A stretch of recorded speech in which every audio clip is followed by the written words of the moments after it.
Bonjour, bonsoir, assalamu alaikum wa rahmatullah. Je vous salue, les frères, les amis, les connaissances, les parents. Je salue tout le monde.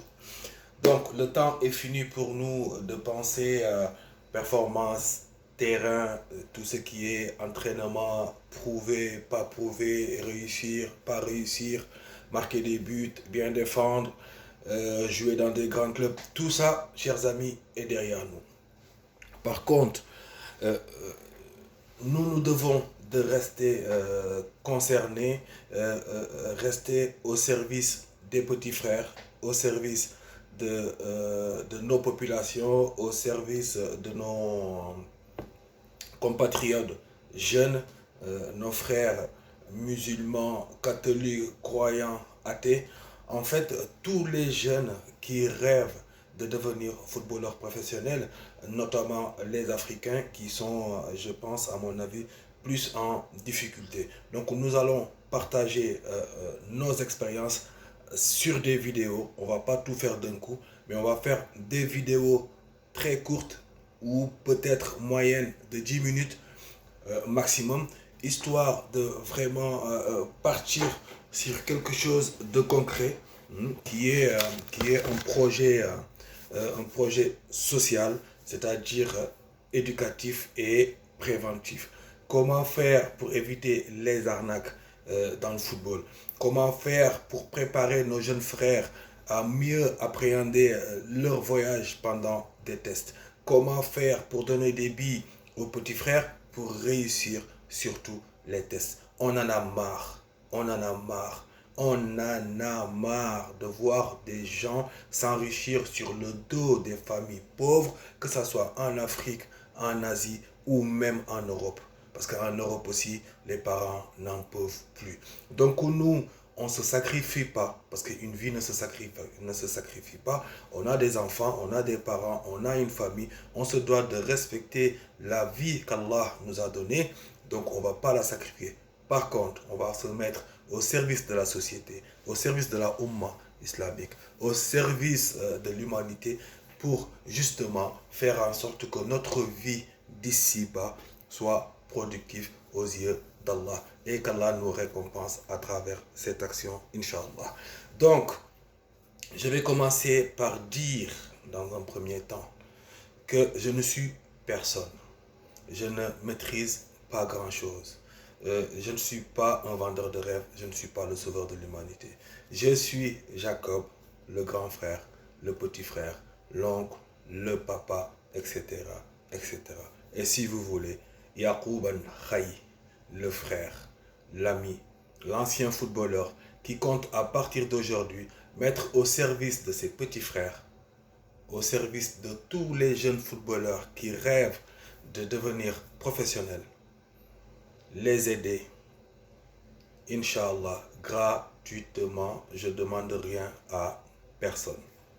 Donc, je vais commencer par dire une chose qui est très, très, très, très intéressante et qui est très banale et qui semble être un secret d'État. Donc, euh, c'est très simple. Une invitation pour venir en Europe pour faire un test dans un club ne se paye pas. Les Africains, les Asiatiques, les Européens, réveillez-vous, chers parents. Arrêtez d'appeler les gens pour dire j'ai mon fils qui joue très bien au football, je suis prêt à investir. J'ai vendu ma maison, j'ai vendu mes vaches, j'ai vendu mes chèvres, j'ai emprunté de l'argent, j'ai fait un prêt à la banque. Tout ça pour partir dans un truc avec une grande incertitude. Vous pouvez mettre des millions. Si votre enfant n'a pas de qualité, il ne va pas réussir. Il ne va pas devenir footballeur professionnel. On est d'accord? Donc, une invitation, quel que soit le club, quel que soit l'agent, quel que soit le pays, ne se vend pas. C'est gratuit. Donc, par rapport à ça, je vais vous dire comment faire justement pour avoir cette fameuse invitation. Pour avoir cette fameuse invitation, c'est très simple. Il faut être bon et il faut se mettre en vitrine. Comment se mettre en vitrine? Se mettre en vitrine, c'est déjà d'accomplir quelque chose au niveau de ta petite carrière. Soit dans ta formation, soit au niveau de tes équipes de jeunes, vraiment faire le boulot au préalable pour pouvoir présenter des choses correctes. Ça veut dire un CV, un très bon CV. D'accord? Une vidéo de 2 minutes. euh, Évitez les vidéos avec les sons comme mes frères sénégalais, ils mettent Youssou N'Dour, Mbalar, ou l'agent ou le directeur sportif, dès qu'il se met devant la vidéo, il entend le son, il n'a plus envie de vous regarder. Donc, mettez des vidéos avec peut-être une ambiance de match, avec des retours de supporters, ça c'est 10 fois mieux et ça nous parle plus à nous, techniciens qui visionnons les vidéos. Donc, juste pour dire que l'invitation ne se paye pas, mettez-vous en vitrine, chers frères, c'est-à-dire proposez de très très bons CV, proposez une vidéo de 2 minutes et faites en sorte qu'on vous voit vraiment bien sur les vidéos.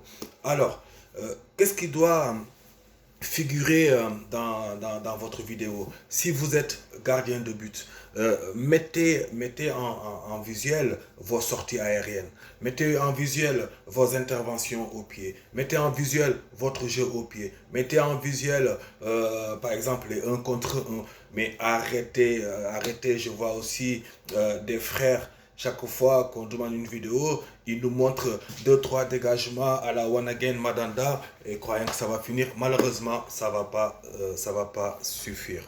Donc, la deuxième chose pour les défenseurs, montrez que vous êtes bon. Montrez que vous êtes physique. Montrez les interventions au pied sans faire de faute. Montrez les duels aériens. Allez, sautez haut, gagnez vos duels. Montrez votre jeu long. Montrez votre vision, votre capacité à pouvoir intercepter, à pouvoir enrayer les actions offensives de l'équipe adverse.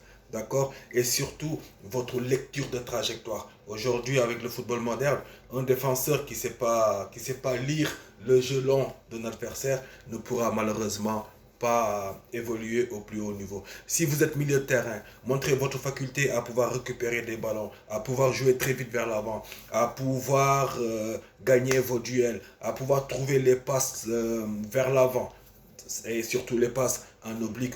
Évitez tout ce qui est passe droit, évitez les pertes de balles.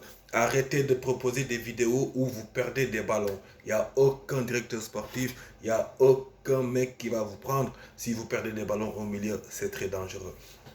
Alors, le troisième poste, les attaquants, mettez surtout en visuel votre créativité, surtout les Africains, votre sens de percussion, d'aller vers l'avant, de marquer des buts, mais surtout de savoir jouer aussi. Parce qu'il y en a des frères qui nous envoient des vidéos, c'est que des vidéos de finition.